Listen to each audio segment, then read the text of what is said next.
తెలంగాణ రాష్ట్రంలో పోచమ్మ తల్లి అమ్మవారు అత్యంత ప్రముఖమైన గ్రామ దేవత.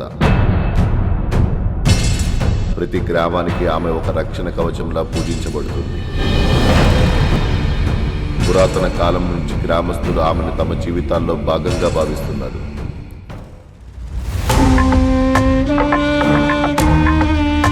ఆమె పట్ల ప్రజల విశ్వాసం ఒక మామూలు ఆచారం కాదు, అది జీవనధార.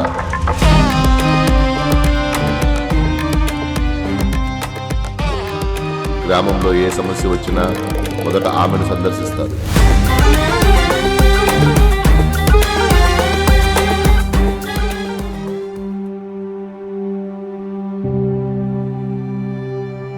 తల్లి పాదాల వైపు భక్తితో నిండిన నడక, ప్రతి అడుగులో కృతజ్ఞత, ప్రతి చూపులో నమ్మకం, ప్రతి మౌనంలో ప్రేమ. పోచమ్మ తల్లి అంటే ప్రతి తెలంగాణ గ్రామానికి ఒక జీవశక్తి.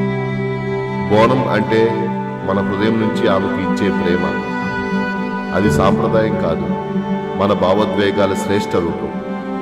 తల్లి ఆశీర్వాదం కోసం తీసిన ప్రతి అడుగు, భక్తితో నిండిన ప్రతి బోనం.